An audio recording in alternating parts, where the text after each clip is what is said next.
Genesis 42. When Jacob learned that there was grain in Egypt, he said to his sons, "Why do you keep looking at each other?" "Listen," he went on, "I have heard there is grain in Egypt. Go down there and buy some for us, so that we will live and not die." So 10 of Joseph's brothers went down to buy grain from Egypt. But Jacob did not send Joseph's brother Benjamin with his brothers, for he thought something might happen to him. The sons of Israel were among those who came to buy grain, for famine was in the land of Canaan. Joseph was in charge of the country. He sold grain to all its people. His brothers came and bowed down before him with their faces to the ground. When Joseph saw his brothers, he recognized them, but he treated them like strangers and spoke harshly to them. "Where do you come from?" he asked. "From the land of Canaan to buy food," they replied. Although Joseph recognized his brothers, they did not recognize him. Joseph remembered his dreams about them and said to them, "You are spies. You have come to see the weakness of the land." "No, my lord, your servants have come to buy food," they said. "We are all sons of one man. We are honest. Your servants are not spies."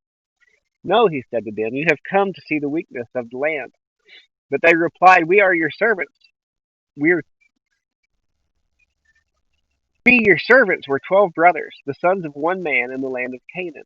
The youngest is now with our father, and one is no longer living." Then Joseph said to them, "I have spoken. You are spies. This is how you will be tested. As surely as Pharaoh lives, you will not leave this place until your younger brother comes here. Send one from among you to get your brother. The rest of you will be imprisoned so that your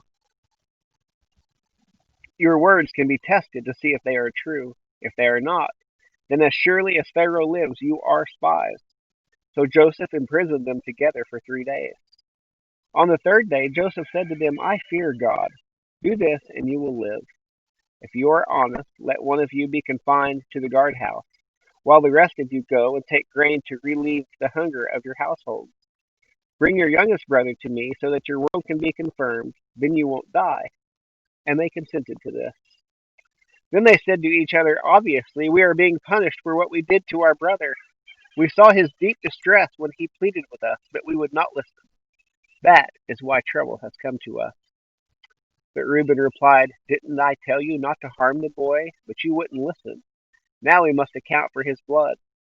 They did not realize that Joseph understood them, since there was an interpreter between them. He turned away from them and wept. When he turned back and spoke to them, he took Simeon from them and had him bound before their eyes. Joseph then gave orders to fill their containers with grain, return each man silver to his sack, and give them provisions for their journey. This order was carried out. They loaded their grain on their donkeys and left there.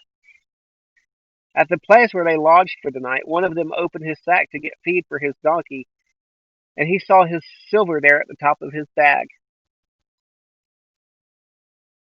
He said to his brothers, "My silver has been returned. It's here in my bag." Their hearts sank. Trembling, they turned to one another and said, "What is this God has done to us?" When they reached their father and Jacob in the land of Canaan, they told him all that had happened to them. The man who is the lord of the country spoke harshly to us and accused us of spying on the country. But we told him, "We are honest and not spies. We were 12 brothers, sons of the same father. One is no longer living, and the youngest is now with our father in the land of Canaan."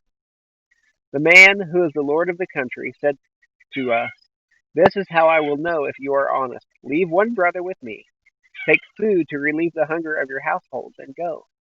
Bring back your youngest brother to me, and I will know that you are not spies, but honest men. I will then give your brother back to you, and you can trade in the country." As they began emptying their sacks, there in each man's sack was his bag of silver. When they and their father saw their bags of silver, they were afraid. Their father Jacob said to them, "It's me that you make childless. Joseph is gone, and Simeon is gone, and now you want to take Benjamin? Everything happens to me."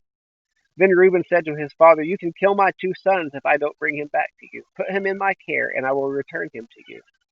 But Jacob answered, "My son will not go down with you, for his brother is dead, and he alone is left. If anything happens to him on your journey, you will bring my gray hairs down to Sheol in sorrow."